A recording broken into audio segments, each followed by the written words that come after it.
My name is Karen Crowell, and I was on the second slide in the lower left corner.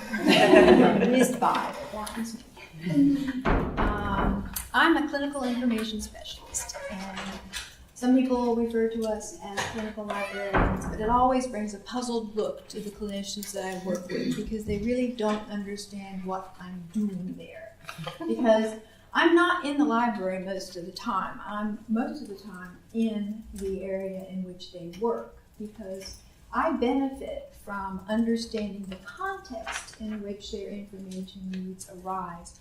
So I can be of more value to them if I'm there listening to them, asking questions that they need answers to, so I can take what time it requires me to do their searching that saves them time that they're going to need to spend learning how to take care of their patients.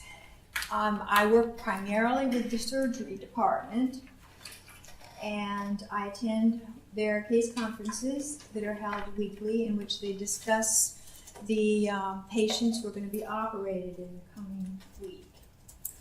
The resident is a training hospital, so the residents are learning how to operate, but they're also learning what information it is that they need to know about the patient before, during, and after surgery, so that that experience is a safe and effective one.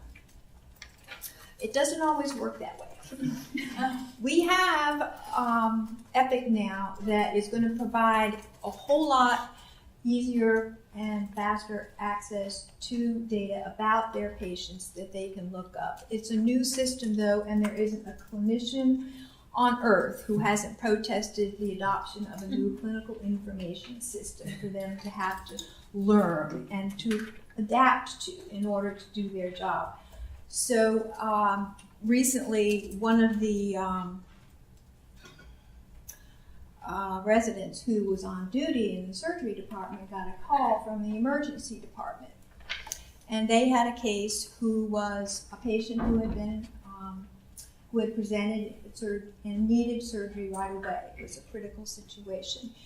And so the resident from surgery who was on duty was there to respond. Now, while they were prepping the patient, he just happened to go into the patient's record to find out what the lab values were for this patient so that he had a better understanding of what condition the patient was in while the operation was taking place. And he discovered, to his surprise, that the patient had actually been in surgery, in the emergency department less than a week from their the day in which he was seeing them. And this was not something that was readily available to him. In order to find that out, he would have needed to know where to go to find this information. But the relevance of it was that the patient was presenting with symptoms a week ago that would have made this emergency procedure unnecessary. It could have been done a lot sooner before the patient became critically ill, and it could have saved that patient's life, and fortunately the patient did live. But you never want to operate on a person who's critically ill because the risks are that much higher. So even though we have more information, it's a challenge to be able to find the piece of information that could save somebody's life. And I am always there to help them find what they can't easily find for themselves, but that will perhaps prevent errors from happening the next time, and offer options for how things could be done better and safer.